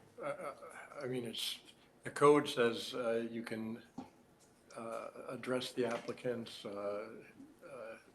in any way that's reasonable, so. Okay. You know, I'm really not going to pass on whether it's a proper question or not. I don't think it's illegal. Okay, all right. So should we do alphabetical by last name again? So, okay, so Richard, if you'll come forth and you see the question again. Do you want the time again? Timer? I mean, I don't yeah, I don't think we need. think timer, but go ahead. State your name so they can hear on the record and stuff. Thank you, Okay, Madam sir? Mayor. Well, I think I do find, I will answer the question in this manner, that I do find the question odd, seeing how that there are two members appearing telephonically. And so I think that is a little odd, but I will say that I do not have anything that would prohibit me from attending the council meetings in person on a regular basis. Okay, thank you. Okay, Jill, you come? There is nothing about my employment and my profession that would prohibit me from attending council meetings in person on a regular basis. Okay, thank you. Okay. Any other questions? Anybody else would like to ask? Yes, Madam Mayor. Mm-hmm. Go ahead. I got actually two questions. You want them one at a time, or can I just spout them both out? Did anybody understand? I don't, Two questions. I've got okay, two questions. Okay, one, are you a qualified candidate for the upcoming city council seat?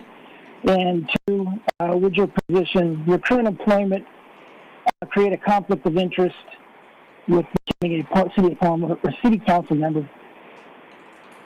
okay.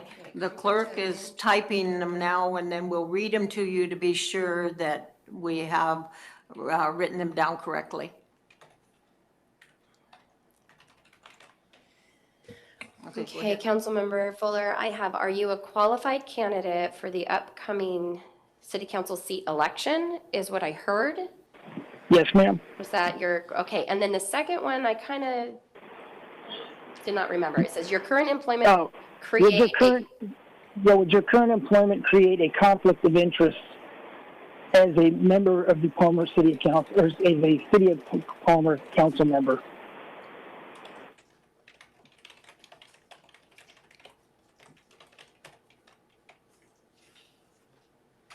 Okay. Ready? Do you want her to read them again so we have them exactly like what you want, sir? I think she got it, ma'am. Okay. the last one though, does your current employment create a conflict of interest as a member of the city of Palmer council member? Can that interest of as a member of the city of Palmer City Council? That'll work. Okay. All right. Okay, thank you. Okay. All right. Richard? We'll do it continue to do it alphabetical? Thank you, Madam Mayor.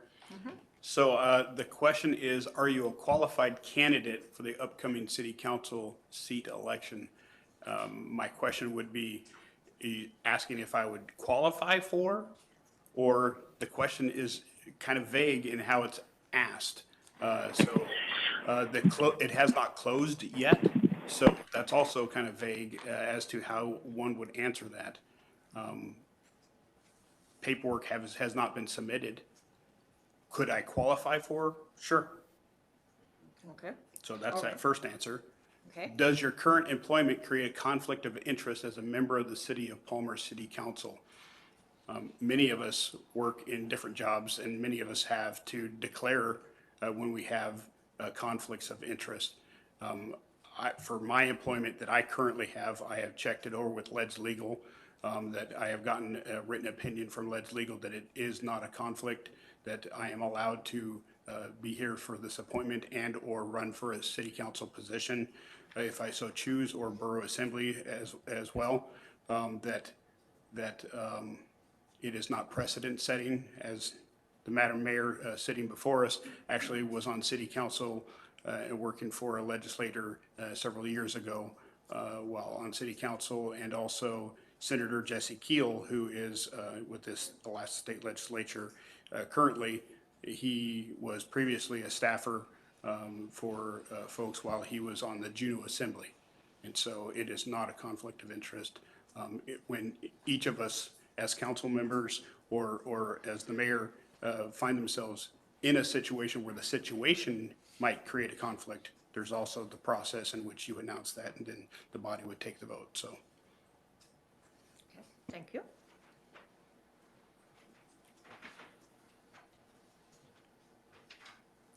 Jill Valerius. Yes, I am a qualified candidate, and I have submitted my petition and will be on the ballot. And my current employment does not create any sort of conflict of interest with the city of Palmer or being a council member. Thank you. Okay, thank you. Okay. Any further questions anybody has of either one of the, or, well, I can't say that, of both of the candidates? I can't say either one of the candidates because we have to ask the question for both. So, does anyone else have a question?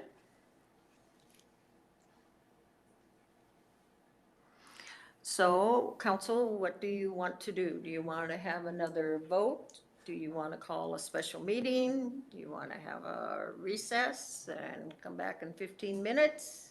Yes, okay. Alrighty, I see a head shaking. Yes, we're going to go ahead and recess for 15 minutes. It's 8:37 according to our clock here, and then we'll come back. Copy that. I will remain on the line here, so if you guys hang up and want to come back, that's fine. The phone line will be open.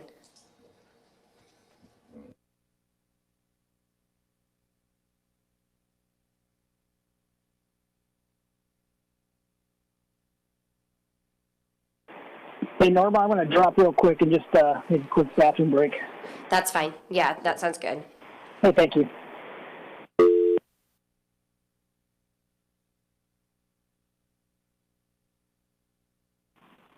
Norma, I'm just sitting in a tent, so I'll stay on the line.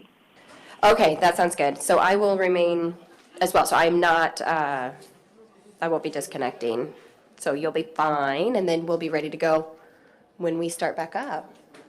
Okay, if that's okay with you. I mean, I can always call back. It's no big deal. Councilmember Burbrick? Yes, I am. Thank you. And Councilmember Fuller, I heard you get on? Yes, ma'am, I'm You're here. still there? Wonderful. Thank you. Oh, that was my phone who disconnected.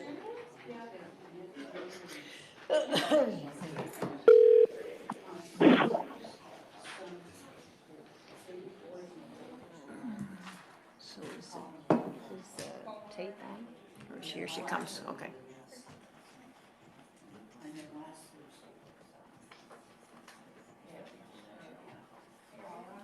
Is the tape on? Okay. Okay, we're calling, recalling the meeting for July 23rd of the City Council and City of Palmer back to order. What was the council wishes? Do you wish to take another vote? Have some more questions to ask? I have a question, Madam Mayor, if that's all right. Yeah, sure, absolutely. The seat you have applied for,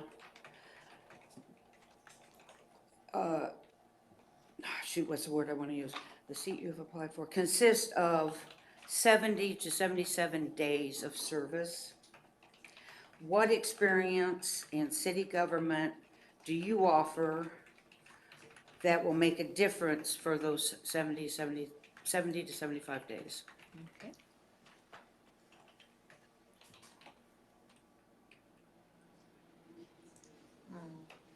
Okay, I'll let the clerk read it back to you, just be sure that you have what you want. The seat you have applied for consists of 70 to 77 days of service. What experience in city government do you offer that will make a difference for those 70 to 77 days? Okay. All right. Richard, continue to do it alphabetical. You'll answer the question, please.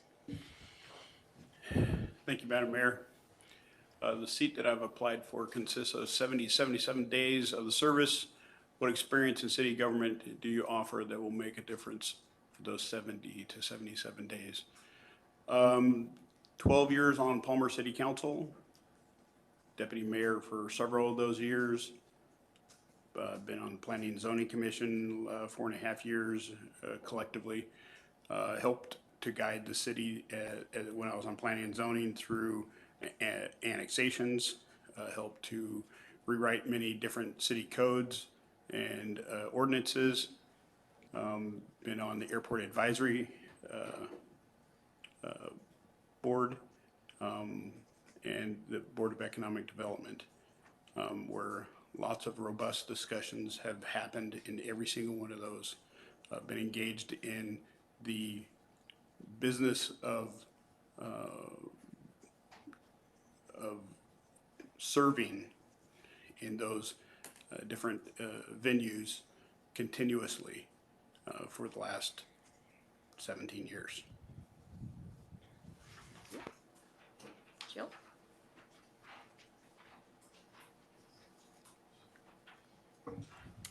Most of my experience in city government has come in the form of presenting to you, asking for various things, as well as presentations to you.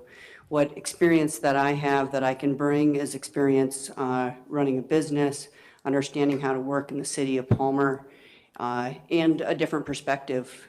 So that's my experience. Thank you. Thank you. Okay.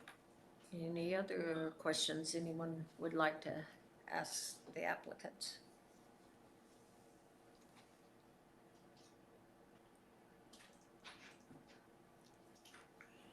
Is he writing over there?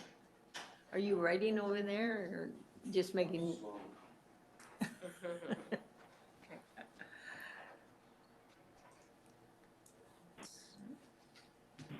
Madam Mayor, Yes, go ahead. I have a question. Okay. I have a question. All right. We've recently been discussing term limits lately, and I would like to ask each of the applicants what their feelings on term limits are. For the city council you're talking about, right? Correct. Yes. Okay. Okay, the clerk will read what she wrote, so we want to be sure that we have correctly what you want.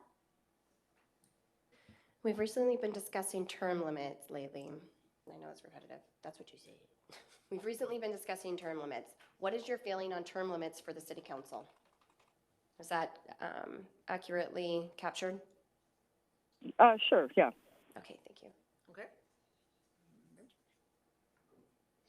Okay. Richard, would you like to come and address?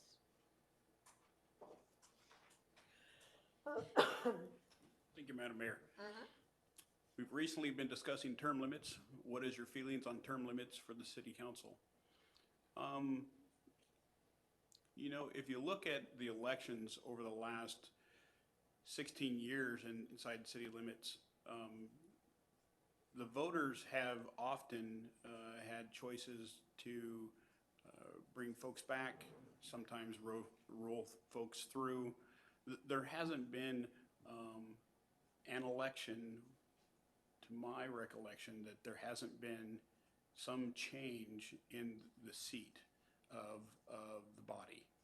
That there, at every election, there's been at least one person that maybe some people had come back to the body from other, you know, that had been away, whether they lost an election or had stepped down or moved away or whatnot, and so then somebody filled in a slot that hadn't been. Even in the most recent election, the last election that I was involved in, there was a member that was voted in that had not previously been there. So my feeling on term limits is that the voters make their choices at the booth as to who they believe is the most qualified at that time.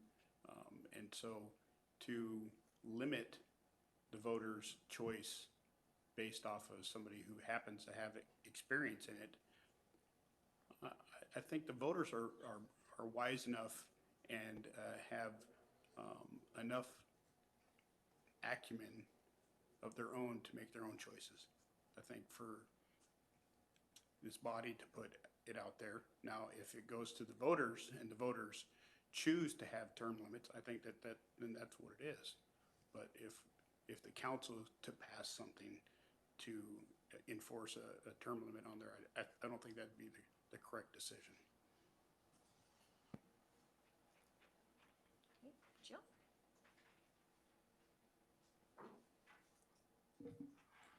This is Jill again. I actually was fortunate to listen to most of the more recent council meeting that talked about this, and I would say that I am in favor of term limits.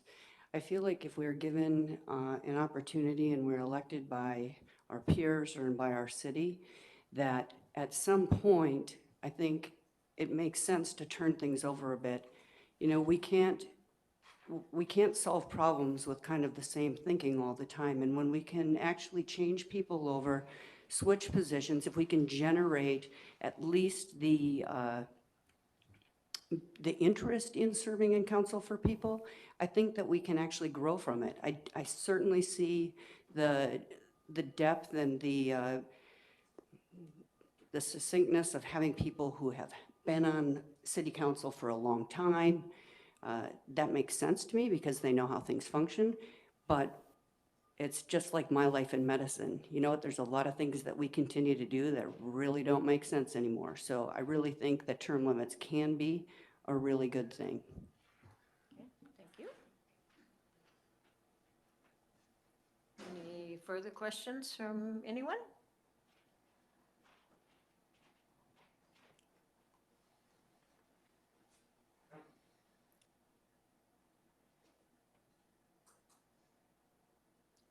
Anyone else have any questions?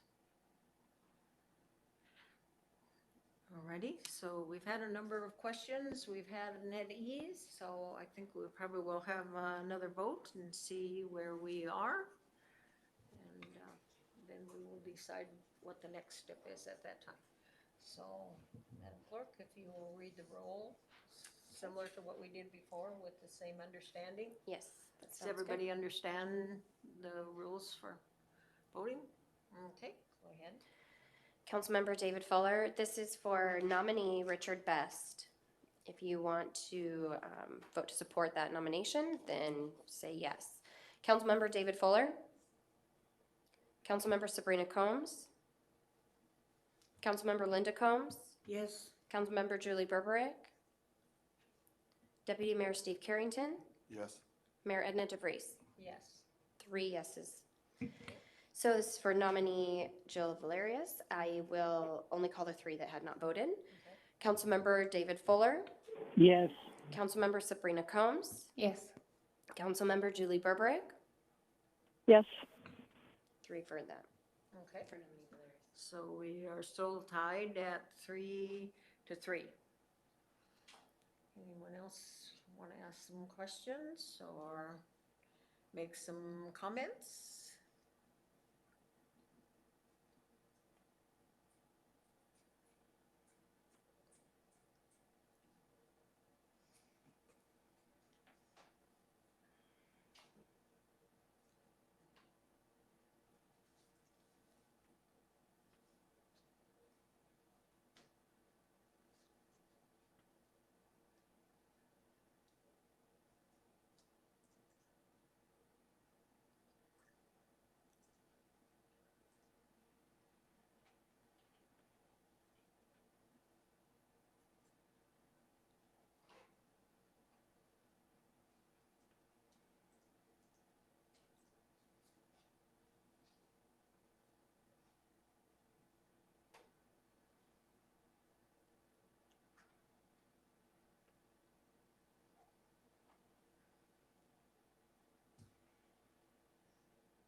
Yeah, we're still here, folks.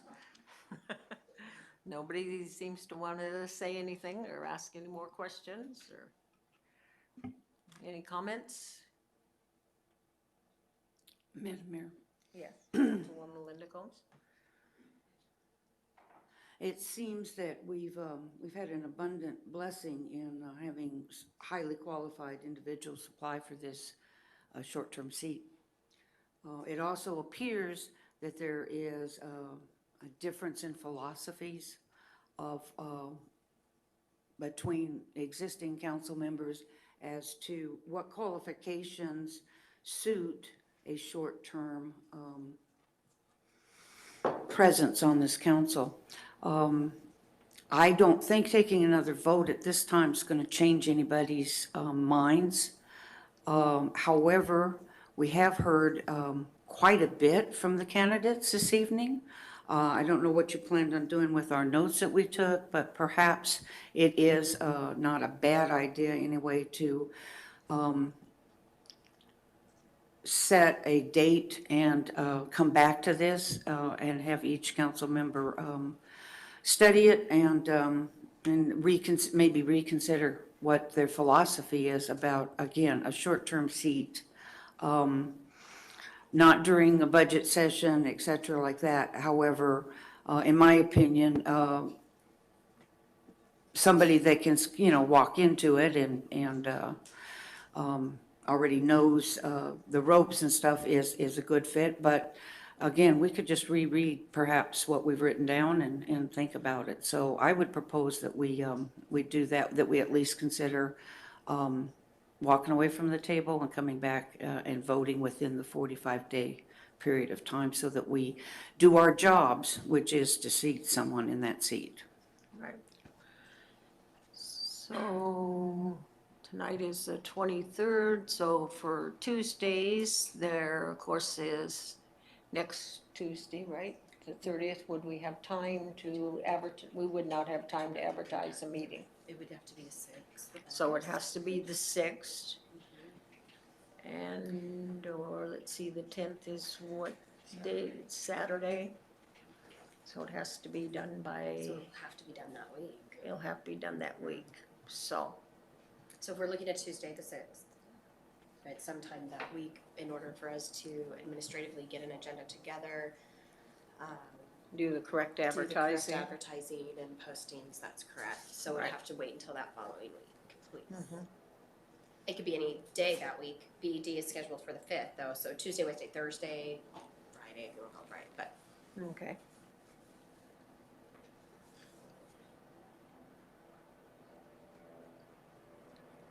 generally we stick to Tuesdays. That would give you time. Yeah, yeah, Okay. and I think, it's, historically, we've always been on Tuesdays, so I think that that's, Probably is the That's day the that appropriate- most people Mhm. would already have reserved for council. Should be on Tuesday. we would Yeah, have to, because because this is we're a- out of committee of the whole, so. Yep, and this yeah. is a tabling of the matter to, August 6th. And calling for a special And meeting. calling for a special meeting. So it would be two-prong. It would be for tabling the appointment and then calling for a special council meeting at whatever time on that evening you wanted to do it. So, Madam Mayor, I move that we table the matter of replacing the council member at this time, and that we agree to reconvene on August the 6th for a special meeting in order to decide that matter. Okay, and what time? 6 o'clock. 6 o'clock? That's Okay. normally when special meetings are. Okay, and at that time, you want to consider all of the applicants or just the two applicants? Just Or the two, just- I believe. The two, okay. Let's, Okay. tidy it up. Okay, is there a second to that motion? Second. Okay. Is there discussion? Those on the line, do you understand the motion, or would you like the clerk to read it to you? I understand it. Okay, Understand as well. okay. Alrighty, so, then again, it has to be roll call vote, so if you're in favor of the motion, please say yes, and if you're opposed, please say no when the clerk calls your name. Okay? Thank you. Councilmember David Fuller, Yes. Councilmember Sabrina Combs, No. Councilmember Linda Combs, Yes. Councilmember Julie Berberich, Deputy Mayor Steve Carrington, Yes. Mayor Edna DeVries. Yes. Motion carries with 5 yes, 1 no. Okay. So that is the end of our new business. Madam Clerk, I'll let you go ahead and get your notes. Thank you. Now we need a record of the items placed on the table.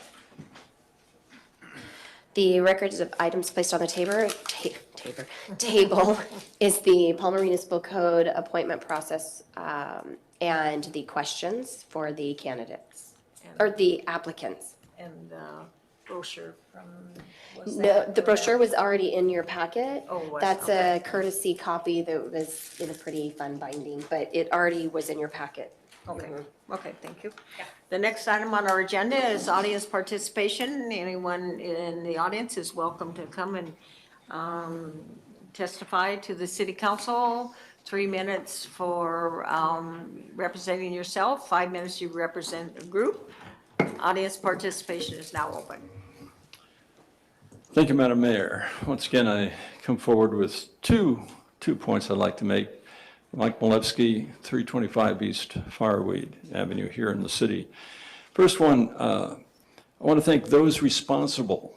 And I know I've spoken to Chris from Public Works about this for the pop-up watch where you're driving. If you are hitting someone in a crosswalk, you're violating a state law sign. If you've noticed them, they're on South Alaska Street, right by Vagabond Blues. I've had an opportunity to observe traffic at varying times of the day, and I can tell you, it's a very interesting thing to watch vehicles that normally in the past would have come pretty quickly down the street, pause as they look at what they see and slow down, and also allow people to cross appropriately, et cetera. So my observation that those two things are a very, very good thing. I think that's worked very well. And in particular, I also noticed that people who hit the red light area don't just roll on through. They are in a stopping mode and they continue to stop. The second point is in regard to the painted crosswalk. Earlier there was comments made about the process. I'm a process person. And I was very, very impressed with the group of people that allowed me to join them because I was involved with it, to speak with the city manager, to have conversations with police chief, public works, et cetera, before going to the committee on trails and parks and making a presentation there, all part of the process, asking the simple question, how should we do this? And made the presentation, got approval of it, and with considerable enthusiasm then carried forth to come to the city council. There are a variety of ways in which these things can be handled. It was my sense that what we were doing was offering the enthusiasm of a public-private process that was not going to cost the city any money. We were willing to put some money up to do that. In addition, I thought it came off pretty well. It was a pilot test of something. And I fully expected that what would happen is that the results of that could be discussed, and if the council so chose, could provide a process for handling other similar kinds of situations in the future. I thought that was, in my experience, having watched many, many different things happen at the council level, et cetera, this made sense. It was an encouraging thing to have 8 citizens step forward and say, we're excited about doing something here. So thank you. Thank you. Anyone else that would like to address the council?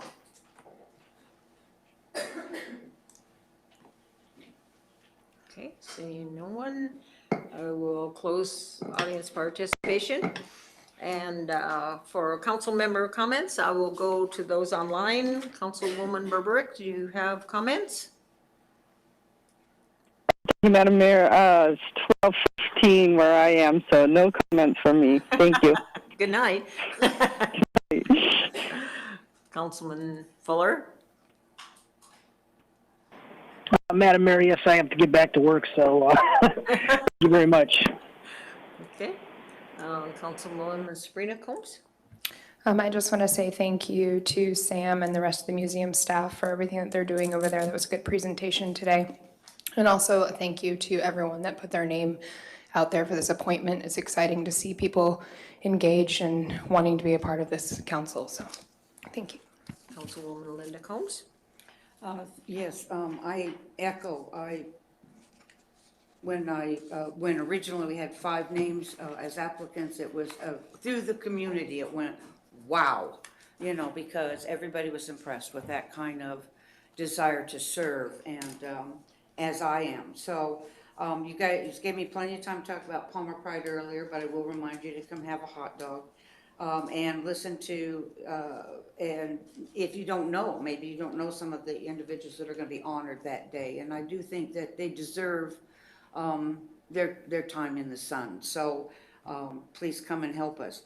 Then I would like to put in the record here that the Palmer Pioneers Post 15 American Legion baseball team will be playing in the state tournament Friday, 10 a.m. at Mulcahy Stadium for the first time ever. And Palmer does really well when they do first time ever things. We'll remind Councilwoman Sabrina Combs, I don't know if her husband ever told her, but he was on the first time ever golf team that took the state tournament for Palmer. He has reminded me many I times. bet a lot. So anyway, we do really well at those, and we'll be looking to find out the results. So good job on Friday, please. Thank you. Okay. Councilman Steve Carrington? I too noticed the yellow signs, but the first place I saw them was at the Fairbanks, I think it's an international airport. There's like 10 of them. And I was dropping my mother-in-law off to fly out of state, but it seemed a little overkill there, but it is, can appreciate it down here in Palmer. Thank you. And being no further business, the meeting is adjourned.